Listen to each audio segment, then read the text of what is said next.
जो भी चाहिए ZEE5 ऐप पर पाइए। बस ZEE5 ऐप डाउनलोड कीजिए और फ्री में देखिए। कभी भी कहीं भी।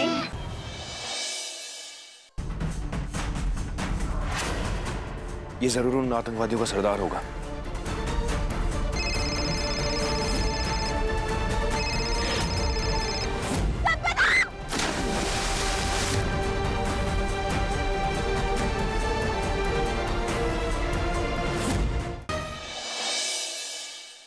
आंटी मोरी आई, बाबा के साथ आ रही है, वो देखो।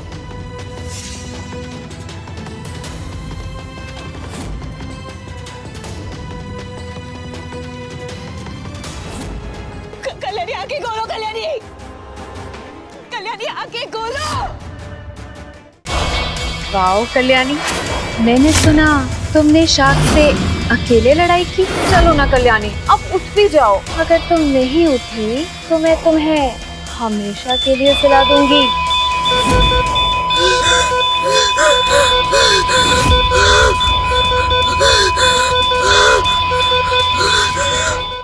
संपदा एक काम करो, ये इयरिंग एड जाके ना केतकी को दे दो वापस। और फिर हो सकता है कि हमें केतकी का सच पता चल जाए या फिर उसके खिलाफ कोई सबूत मिल जाए। ये दरवाजा बाहर से क्यों लॉक किया? बाहर जाऊं तो कैसे जाऊं? मल्हार अब कमरे की तरफ क्यों जा रहा है? कल्याणी तो वहाँ से निकल चुकी होगी। तुम्हारा सच जानना तो बहुत आसान था कल्याणी, और मुझे तो पहले ही से ही शक था। ये सब बेहोश होने का नाटक तुमने मेरी और सार्थक की शादी को रोकने के लिए किया था, है ना? हाँ, ये नाटक मैंने तुम्हारी और काका की शादी रोकने के लिए ही किया था।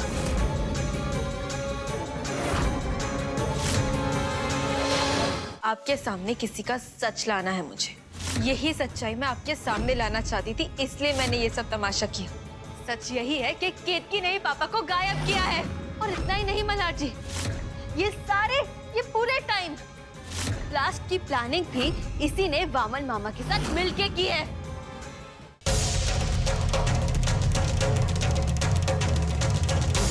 तुम इसी डिवाइस की बात कर रहे थे ना?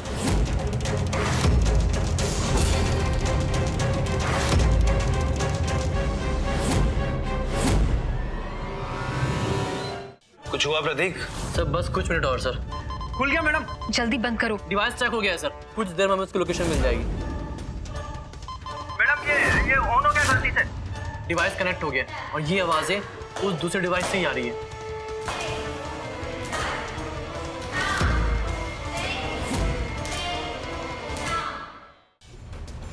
इसे ही ढूंढ रही है ना? मल्हार ने केतकी के लिए यही साड़ी चुनी है। और हाँ, साड़ी को अच्छे से देख लीजिएगा। काका ने ऐसा क्यों कहा कि साड़ी अच्छे से देख लेना? जरूर ना कुछ साड़ी में गड़बड़ है, मुझे कुछ ठीक नहीं लग रहा। जरूर कुछ ना कुछ तो है इस साड़ी में। आई इस साड़ी पे कुछ लिखा है।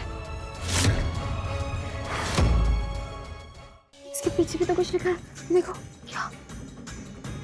वामन भाऊ फकीर का भेष लेके घर में आने वाले हैं। नमस्ते बाबा।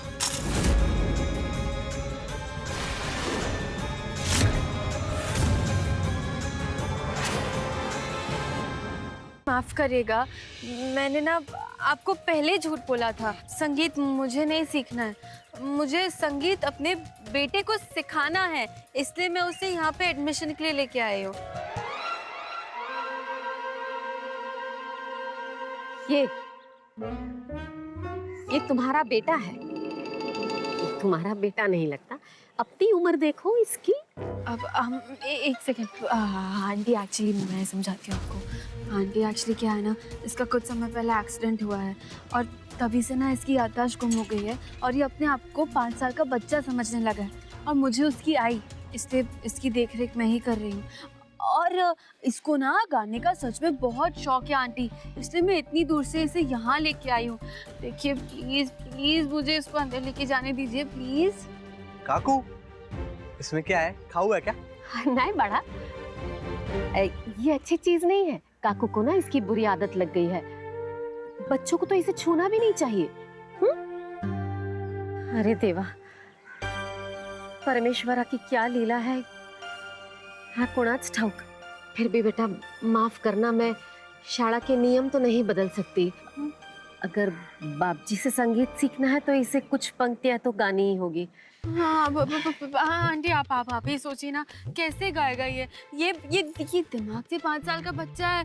अब मैं ये नहीं गा पाएगा उतने अच्छे से, इसलिए मैं उसको सिखाने के लिए तो यहाँ पे लाई हूँ। Aunty please, aunty please please. हाँ बेटा, लेकिन मैं इसकी आवाज तो सुन ही सकती हूँ।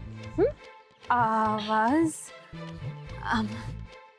अच्छा अथर बेटा सुनो, तुम आई के अच्छे बेटे हो ना, मेरी सारी बात मानते हो ना, तो अभी ना तुम्हें आई की हेल्प करनी होगी। देखो आई ना तुम्हें आइसक्रीम देगी अगर तुम अच्छे से गाना गाओगे आंटी के सामने। आई, अगर मैं आइसक्रीम खाऊंगा तो मेरा सुरीला संगीत खराब नहीं हो जाएगा? मुझे आप कुत्ते का पिल्लू दोगे तो मैं गाऊंगा, मस्त गाऊंगा।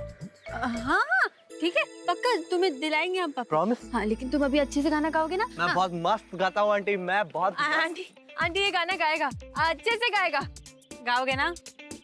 यो चलो 1 2 3 4।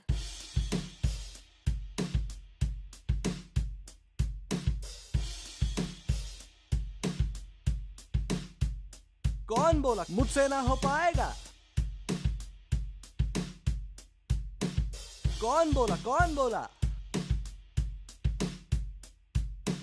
अपना टाइम आएगा, उड़ जा अपनी राख से तू, उड़ जा अब तलाश में परवाज़ दे परवाने की, आसमां भी सर उठाएगा। आएगा अपना टाइम आएगा। आंटी चुप। आंटी सॉरी आपको पता है ना आंटी कि वो उसकी दिमागी हालत। कोई बात नहीं है, बच्चा है। हाँ आंटी देखिए आंटी प्लीज हमें अंदर जाने दीजिए। मैं आपसे प्रॉमिस करती हूँ कि मैं डैडी जी को, हाँ सॉरी बाबजी गुरुजी को मना लूंगी पक्का। मैं बहुत टैलेंटेड हूँ। प्लीज आंटी प्लीज आंटी सुनिए ना, आंटी सुनिए ना,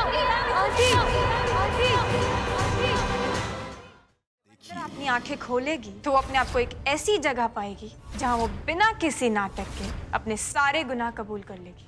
मैं तुम्हें हमेशा के लिए सुना चुका हूँ अंतरा को कोई नहीं मार सकता, कोई भगवान, कोई भी। और क्या उखाड़ लिया तेरे भगवान ने? मार दिया ना मैंने अपने भाई को। अभी तुमने बोला ना कैमरा में, तुम्हारा वो कन्फेशन हमने कैमरा पर रिकॉर्ड कर लिया। हमें तो हमारा घर वापस मिल गया और तुम्हें भी तुम्हारे किए की सही जगह मिलने जा रही है, जेल।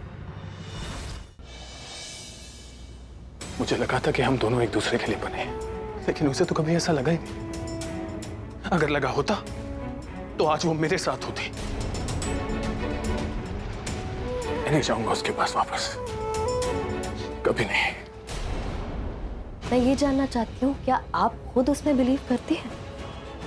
हाँ, तो फिर आप जीजू के पास वापस क्यों नहीं जाते?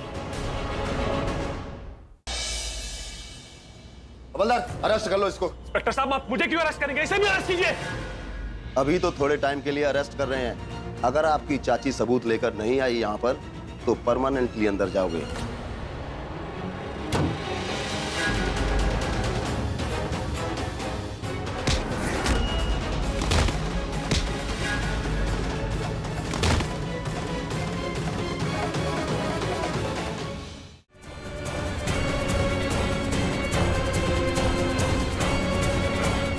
वर्षा, राजगद्दी के वारिस का राज्य अभिषेक करने का वक्त आ गया।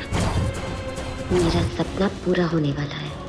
मेरा बेटा राजगद्दी का वारिस होगा।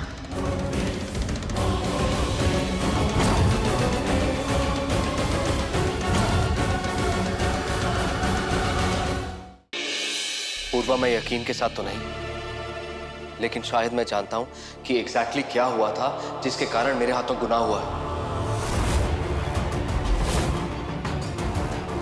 सीधा सवाल पूछूंगी, साफ जवाब देना। सोमवार को ये तेरी गलियां में देखिए। लड़की होगी तो नाम होगा कृषि। I am sorry mister Majumdar, मुझे आपकी बेटी को स्कूल से निकालना पड़ेगा। अगर मेरी बेटी को कुछ भी किया ना तो सबसे पहले तेरे को यहाँ से निकाल के फेंक दूंगा। जहां अस्मिता को पता चल जाएगा कि उसकी बच्ची जिंदा है और वो कृषि है, कैसे ढूंढेगी अस्मिता कृषि को और क्या शॉन देगा उसका साथ? पता नहीं ऐसा क्यों किया उसने। आंटी, बुरे में ना हमेशा कुछ भला छुपा होता है, और ये जिस तरह से उस लड़के ने पलटी मारी है ना, सच कहूं तो मुझे मेंटली ठीक बिल्कुल भी नहीं लगा है। आप फिक्र मत कीजिए, सब ठीक होगा। अब तक आपने कुछ बनाना शुरू नहीं किया, और पिछली बार ना वो एक चमत्कार ही था जो हम लोगों को आपकी डिश पसंद आ गई। ऐसे चमत्कार रोज रोज नहीं होते मिस्टर अहमद। अगर आपने अभी कुछ नहीं बनाया ना तो आप सेकंड राउंड से बाहर हो जाएंगे। कबीर कुछ करो, ऐसे खड़े मत रहो, वक्त नहीं है तुम्हारे पास।